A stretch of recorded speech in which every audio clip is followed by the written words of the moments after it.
Olá, jornalismo, interação, escola. Essas três palavras costumam se reunir para desbravar o conhecimento. Conhecimento que muda a nossa forma de viver e enxergar o mundo. Às vezes não percebemos o quanto crescemos quando damos o valor que o conhecimento merece. Você vai mergulhar no mundo do conhecimento em companhia dos nossos professores, coordenadores e alunos. Fomos até o Parque das Dunas conversar com os visitantes sobre saúde e atividades físicas. No Momento Enem, os mestres falarão sobre o que eles esperam do exame 2019. As curiosidades mais inusitadas no quadro Eu Não Sabia. As diferentes aplicações da matemática em nosso cotidiano e os temas mais explorados nas diferentes áreas. No quadro Adolescência, que fase é essa? Vamos conversar com o psicólogo Rafael Duarte. E uma entrevista com a delegada a doutora Dulcineia Costa, que vai falar sobre criminalidade, violência e o que a polícia vem fazendo para combater esses índices aqui no estado. Então, vem comigo, a TV Eduque está começando agora. Como andam os estudos, hein? Preparamos dicas maneiras para você, começando com matemática. Ah, ela não é chata coisa nenhuma. O professor João Moura mostra isso pra gente na prática. Olá, minha gente. Estamos aqui na TV Eduque do Colégio Êxito. Eu sou o professor João Moura, professor de matemática, e vim aqui falar um pouquinho a vocês da importância da matemática. Porque alguns alunos têm uma grande dificuldade em matemática e acham que ela não vai servir. Mas a matemática serve para a gente desde a hora que nós acordamos. Quando você levanta, uma simples brincadeira, quando você levanta que vai caminhando até o banheiro, você vai dando passos, então ali você já está usando a matemática. Quando você abre a torneira para escovar seus dentes, aquela água, aquele volume, aquela quantidade, já está usando matemática. Por isso que existe a questão do racionamento, porque é calculado em cima disso. Na hora que você vai comer, por exemplo, as meninas hoje em dia que vivem fazendo dieta, eu só tenho que comer 200 gramas, 100 gramas, 300 gramas, você está usando matemática, mesmo sem saber. Então a matemática ela está em todas as áreas, minha gente, desde a hora que nós acordamos até a hora que nós vamos dormir. Não esqueça dessa importância. Esse é um lembrete da nossa TV Eduque, eu sou o professor João Moura. Dúvidas, transformações hormonais, conciliar os estudos com os amigos e a família, escolhas. Muitas são as coisas que povoam o imaginário adolescente. Afinal, como lidar com tudo isso? Nossa turminha foi buscar respostas com o psicólogo Rafael Duarte. Olá, eu me chamo Rafael Duarte, sou psicólogo clínico e escolar e hoje vim falar um pouco para vocês a respeito da adolescência, através de duas questões que me foram endereçadas pelos queridos alunos do Colégio Êxito. Vamos a elas então. A primeira diz assim: Rafael, adolescência, que fase é essa? Eu acho essa pergunta muito boa, porque ela é muito ampla, ela pode ser respondida sob diversos aspectos, e um deles seria o aspecto cronológico. O nosso ECA, o Estatuto da Criança e do Adolescente, por exemplo, define a adolescência como um período dos 12 aos 18 anos de idade. Já a OMS, a Organização Mundial de Saúde, indica que a adolescência começa aos 10. Então percebam que mesmo na nossa cultura ocidental, contemporânea, não existe uma só maneira de significar a fase da adolescência, né? Mas uma outra questão que nós podemos abordar é que o adolescente, esse sujeito, está vivenciando transformações, tanto em seu corpo, como também nas relações, na sua maneira de entender o mundo. Tudo isso está em transição, né? E isso o leva a um conflito que é descrito pelos psicanalistas e que eu acho bem interessante trazer para vocês hoje, que é um conflito em que o adolescente está, de um lado, com um luto pela perda do corpo infantil e da vida infantil, e de outro um desejo muito intenso de participar, de viver a liberdade do mundo adulto, sendo que este adolescente nem é mais criança, não pode regredir o quanto gostaria, né? E também ainda não é adulto, né? Ainda não domina muito bem os códigos da vida adulta. E isso pode ser bem problemático para ele, né? E faz com que o adolescente ele construa uma resposta, um significado que é singular sobre a sua adolescência, né? E essas respostas elas podem estar associadas, por exemplo, a sintomas melancólicos, a sintomas de ansiedade, que tem sido muito comumente visto nos consultórios dos psicólogos, dos psicanalistas, nas escolas, né?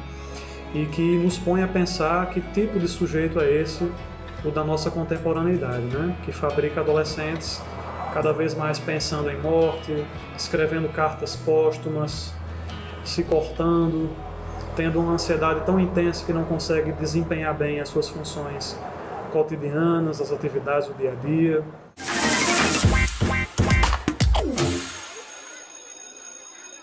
Olá pessoal, eu sou Sandenberg Oliveira e eu sou professor de Língua Portuguesa e Literatura. E o que eu tenho para falar para vocês é uma dica super importante. O que é que se estuda em literatura? Haja vista o fato de hoje em dia estarmos lidando com o Enem, uma nova estrutura desse processo de ensino e aprendizagem. A literatura potiguar, ela sai um pouco de circulação e o que entra é a literatura do ponto de vista universal e brasileira. Assim sendo, quais escolas literárias são as que mais são estudadas dentro desse processo do Enem, que o Enem pede, que o Enem sugere? Vamos começar lá de cima, do Renascimento. O que é que o Renascimento traz? Traz uma nova concepção de sociedade, uma nova concepção de homens que estudam exatamente esse conhecimento ocidental. E todo esse conhecimento ocidental vem passando, perpassando, e você vai entender aí que o classicismo entra em cena, e quando se fala de classicismo, se fala de barroco, se fala de arcadismo. E aí a gente chega no quinhentismo e vamos entrando aí no modernismo, que é a era que fala exatamente das grandes transformações. Ok? Vamos embora, Enem tá aí. A TV Eduque faz agora uma pausa. Daqui a pouco, os cuidados com a saúde, Momento Enem e uma entrevista com a delegada Dulcineia Costa.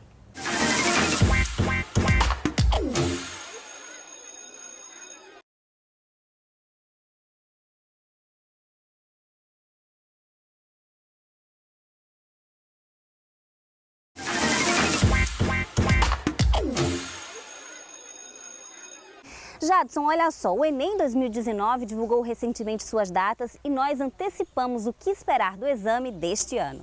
Olá galera, eu sou Francisco Lopo e diante da perspectiva de Enem 2019, foquem no tema família. Pode ser tema de redação ou vai estar com certeza nas objetivas. Você aproveite, menos inscrito de todos os tempos, vamos lá. Vai dar tudo certo. E aí galerinha, belezinha? Aqui é Sandenberg Oliveira, professor de Língua Portuguesa e Literatura. Vamos focar aí porque o Enem tá chegando e as escolas literárias vão cair com força aí, pegando desde o do barroco, passando pelo quinhentismo, arcadismo, romantismo, realismo, botismo aí e chega ao modernismo, porque é o que vai cair, como sempre, na prova do Enem. E este ano promete, viu? Chega junto, vamos lá! Olá galera, eu sou o professor Marcos, professor de matemática, e o Enem 2019 espera aí um Enem mais técnico. Então estuda aí pessoal, trigonometria e as geometrias espaciais e planas.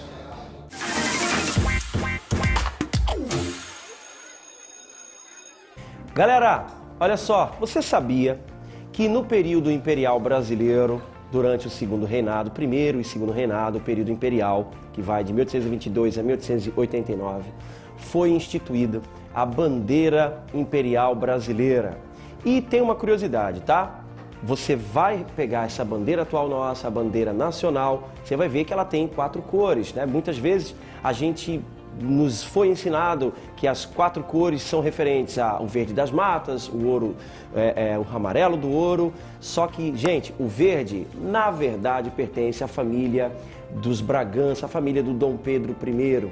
O amarelo é da dinastia dos Habsburgo, a família da imperatriz Leopoldina, tá? E no meio, em vez do centro que nós conhecemos como Ordem e Progresso, nós tínhamos um símbolo da riqueza imperial, o café e o algodão, tá certo? É uma curiosidade, é importante, a bandeira atual, realmente, ela foi feita nos moldes da bandeira imperial.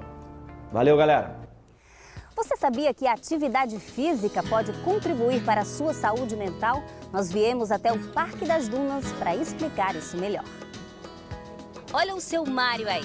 59 anos e uma disposição de dar inveja.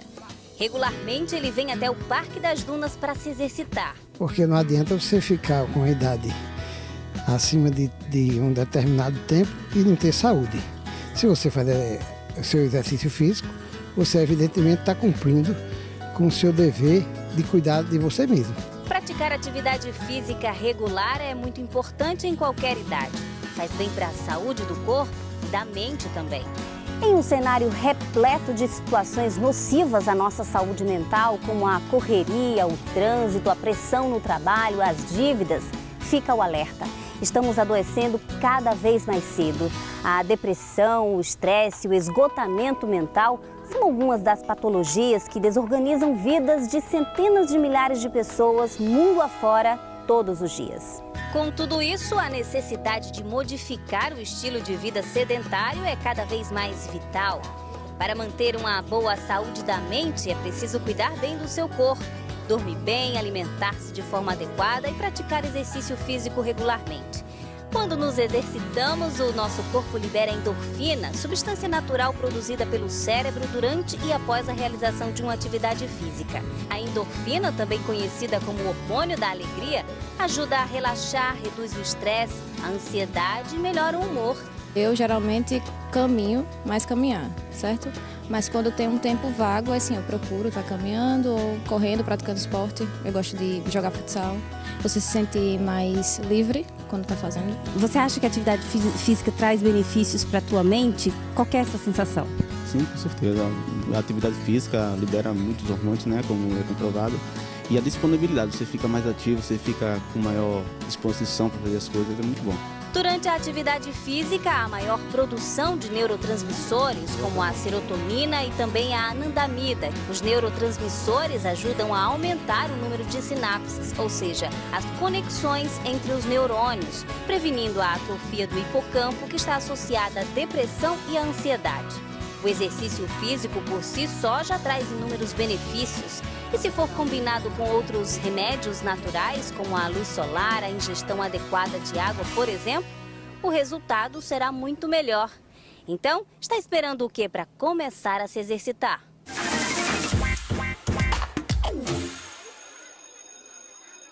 Qual a importância da filosofia em sala de aula?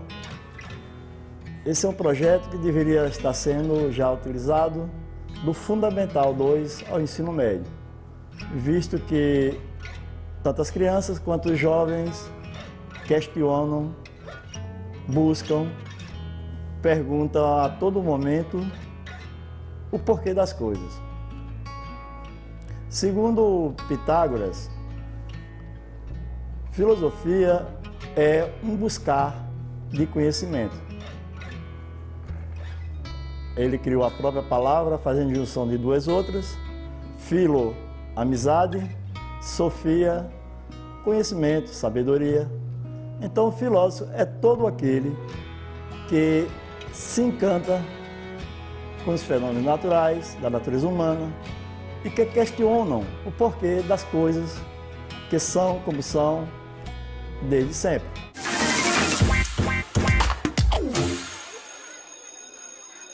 Bem, o Colégio Êxito, desde sua origem, vem se dedicando a uma formação de uma educação voltada não só para o conhecimento científico, mas também para a formação humana, dentro do seu caráter de conduta, de valores morais, éticos e cidadão. Já estamos aqui no bairro do Alecrim há mais de 20 anos, né? Buscando essa formação e contribuindo para uma educação no nosso estado, no Rio Grande do Norte. E os projetos que nós desenvolvemos aqui busca fazer com que o aluno esteja cada vez mais capacitado para o mundo e para o mercado de trabalho, dentro dos concursos, né, das modalidades que eles buscam participar, como Enem,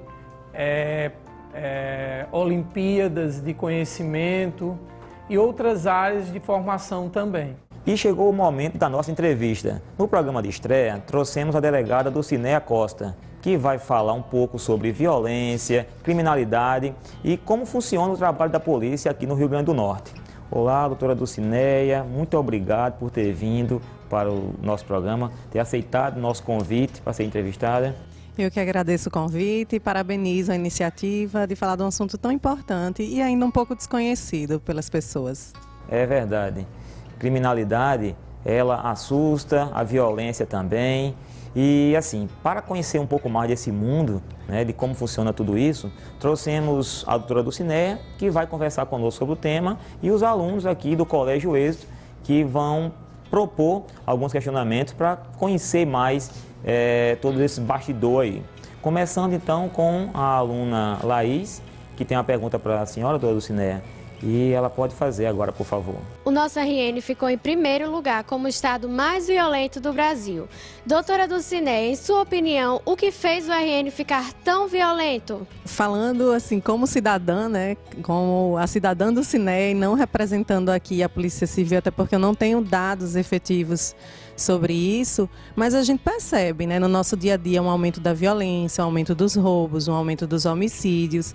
E, para mim, talvez isso tenha relação com a parte do sistema penitenciário, que a gente vivenciou alguns problemas em Alcaçuz, né? Houve rebeliões, a presença também de facções criminosas, que até tem relação direta com esses eventos que ocorreram nos presídios. Então, isso acaba aumentando a criminalidade. Somado a isso, a gente tem também a necessidade de reforçar o efetivo das polícias, tanto a Polícia Civil quanto a Polícia Militar. A gente percebe que o efetivo tem envelhecido, os policiais têm se aposentado e a gente tem um número mais reduzido para combater, né? Um número que tem feito muito, mas que é necessário reforçar. Então, talvez esses sejam os fatores assim, mais diretos, né, relacionados a esse fenômeno de um certo aumento da violência no Estado.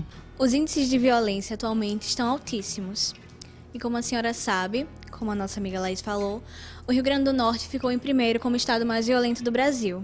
Em sua opinião, doutora, quais caminhos podem ser percorridos para diminuir esses índices? Como está diretamente relacionado também a alguns problemas que a gente vê, como o baixo efetivo, eu creio que aperfeiçoar as polícias, né? Melhorar a investigação. No caso, a Polícia Civil é uma polícia que investiga. A Polícia Militar, ela é uma polícia que a gente chama de ostensiva. Ela trabalha com a prevenção do crime. Então, ela está nas ruas justamente para evitar que o crime aconteça. Exatamente. Não entendem, confundem, né? Perguntam se o delegado trabalha no quartel. Ainda existe, quando eu falo do desconhecimento, é isso, de conhecer um pouco as polícias, conhecer até o fenômeno da violência, que está relacionado. E no caso, a Polícia Civil ela é uma polícia que ela atua depois que o crime aconteceu. Ela vai investigar. Então, quando a gente reforça a investigação e consegue chegar à punição do autor do crime, quer ou não, isso reduz a criminalidade, né? Porque existe uma confiança tanto na questão da atuação da polícia como também do judiciário, que também é importantíssimo nessa redução da violência, mais condenações, né? Um trabalho mais duro em relação à punição dos agressores. Então tem essa questão do efetivo que precisa ser aumentado, né? Para que se possa investigar ainda melhor. A gente vê que apesar dos índices, como foi falado, estarem altos, a gente está vivenciando uma redução dos índices e até brusca. Isso não tem sido divulgado porque ainda se iniciou o ano de 2019, mas a gente vê uma queda de 50% dos homicídios. Então isso a longo prazo, a gente vai sentir a sensação de segurança maior, né? E é bom para o nosso estado, porque isso está relacionado ao turismo, à economia, né?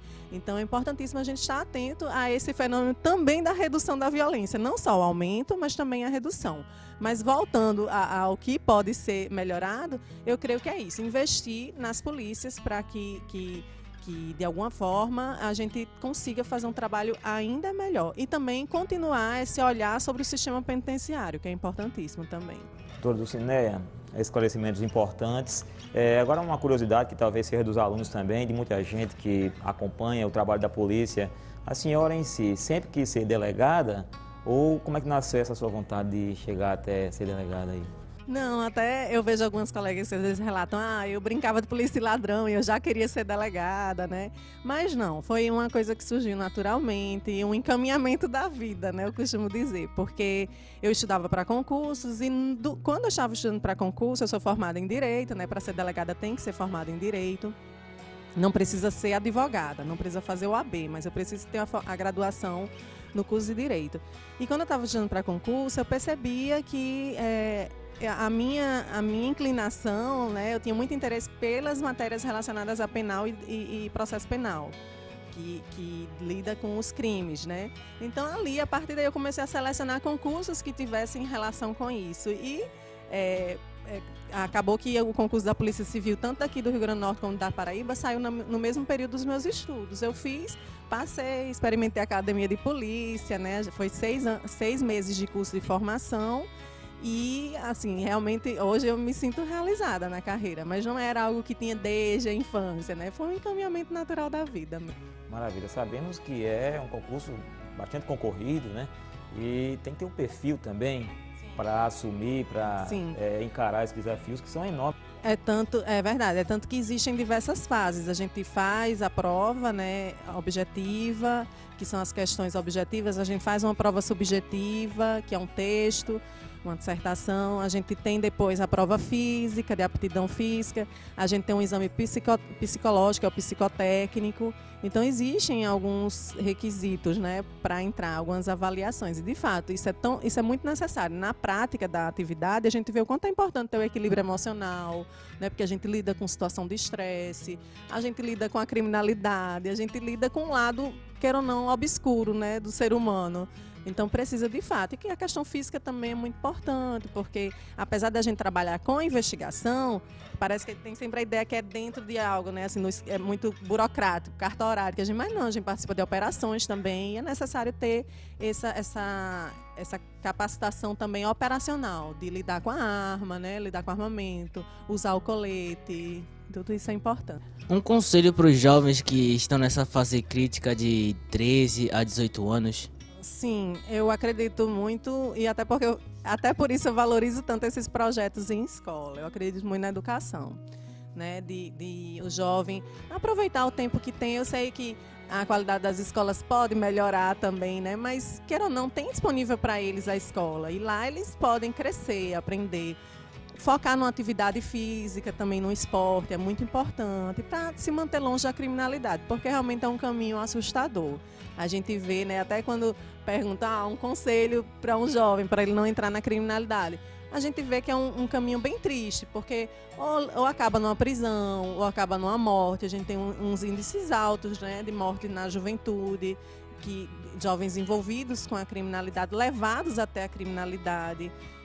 Porque nem sempre é uma escolha, né, dele, mas é isso, é focar nas coisas que realmente vão garantir o futuro dele, que é a educação, a saúde dele, o esporte é muito importante, né, se manter longe das drogas, porque também é um caminho bem, assim, digamos, um caminho que não tem benefícios nenhum na vida, né? É sedutor, parece interessante o caminho das drogas, né? Às vezes é levado para vender droga, queira não é um dinheiro fácil, mas que ele é um caminho muito curto também, né? Como eu falei, a gente vê que os casos de jovens sendo apreendidos, depois entram na criminalidade e são presos, né? Às vezes é difícil retomar essa pessoa, né? Tirar essa pessoa do crime.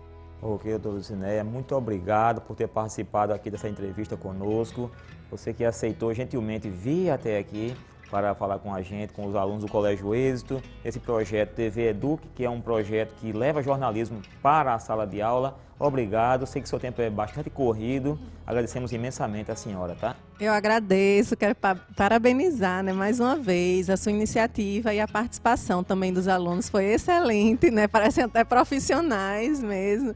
E desejar boa sorte no caminho de cada um deles, né? Se forem seguir pelo ramo do jornalismo. Eu tenho muita admiração pelo jornalismo, né? É importante passar a notícia. Às vezes a gente tem uma certa dificuldade de lidar com a imprensa, a polícia, estou falando, né? Justamente pelo sigilo, às vezes, da investigação. A gente tem que saber o que passar, como passar, mas é uma área muito importante. A divulgação de informação é muito poder, né? A informação ela tem poder. Então, boa sorte para aqueles que querem seguir, né? E essa iniciativa foi maravilhoso para incentivar os alunos a buscarem essa área. Chegamos ao fim da TV Eduque de hoje. Queremos agradecer ao Colégio Êxito pela parceria, aos alunos, professores e dizer a você que o nosso programa está lá no YouTube, Êxito Natal, ou nas minhas redes sociais, no Facebook ou no Instagram, Jadson Carvalho. Então valeu, até a próxima!